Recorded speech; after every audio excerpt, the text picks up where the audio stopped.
Chinky, ba't parati na lang kapos ang aking kinikita? Ay nako. Alam mo, isa sa pinakamalaking problema po natin ay kulang po sa tinatawag ng pagpaplano or financial planning. Chinky, wala nang ang pera, magpaplano pa. Alam mo, ang financial planning ay hindi po para sa mga may kaya lang.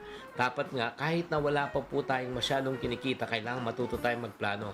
So, bibigyan ko po ng 3 simple tips na hindi po mahirap, madali pong gawin para tayo po ay makapagplano sa pera. Una, tanungin nyo muna, para saan ba ang iyong kinikita?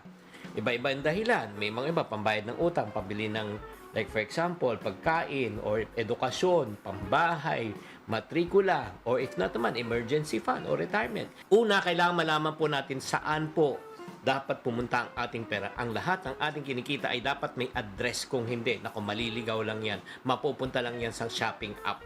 Number 2, kailangan malaman din po natin kung magkano ang perang pumapasok at magkano perang lumalabas. Okay? Yan po yung tinatawag ng pagpa-planning. Di ba? Mahirap po kasi kung hindi natin alam magkano ba ang iyong kinikita kada buwan.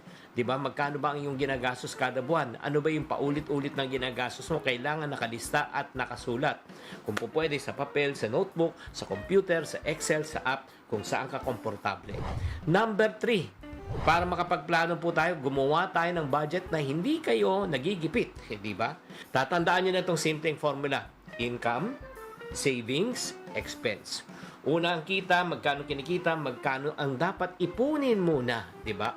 Unahin muna natin yung pag-iipon bago tayo gumastos, hindi po baliktad. Pag inuna po natin ang gastos bago tayo mag-ipon, ni pisong duling walang matitira.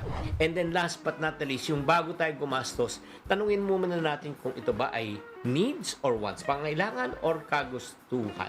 So, ulitin po natin ano yung 3 simple steps. Number 1, para saan ba ang pera?